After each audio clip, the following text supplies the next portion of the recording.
For all you people out there who've done things downrange, you might have more in common with Jesus than you realize. You haven't resisted to murdering people and killing people striving against sin. Jesus did. For consider him, Jesus, who endured such hostility from sinners against himself, lest you become weary and discouraged in your souls, knowing that the testing of your faith produces patience. Okay, so the testing of Jesus' spirit produced what? You have not yet resisted to bloodshed, striving against sin. You haven't resisted to murdering people and killing people striving against sin. Jesus did.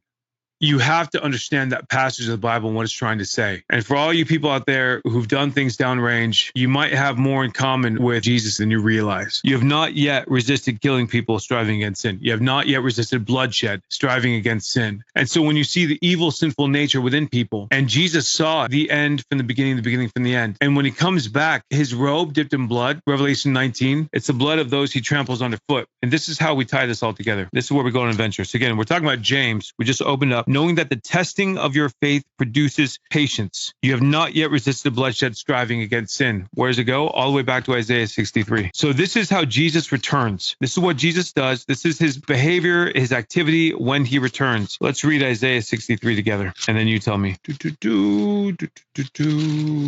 Who is this who comes from Edom with dyed garments from Basra? This one who is glorious in his apparel, traveling in the greatness of his strength. I who speak in righteousness, mighty to save. Why is your apparel red and your garments like one who treads in the winepress? I'm going to save all these parts because now we got to jump to Revelation 19. Now I saw heaven opened, and behold, a white horse, and he who sat on him was called Faithful and True, and in righteousness he judges and makes war. His eyes were like a flame of fire, and on his head were many crowns. He had a name written that no one knew except himself. He was clothed with a robe dipped in blood, on a horse with a robe dipped in blood, and his name is called the Word of God. And the armies in heaven, clothed in fine linen, white and clean, followed him on white horses. We got that. We are tracking. How is this tied into patience, endurance, striving? Why is your apparel red and your garments like the one who treads in the winepress? I've trodden the winepress alone, and from the peoples no one was with me. For I have trodden them in my anger and trampled them in my fury. Why is that a big deal? For consider Jesus, who endured such hostility from sinners against himself, lest you become weary and discouraged. You have not yet resisted bloodshed, striving against sin. Which means Isaiah 63 is telling us it's a prophetic word of a future condition of Christ that returns.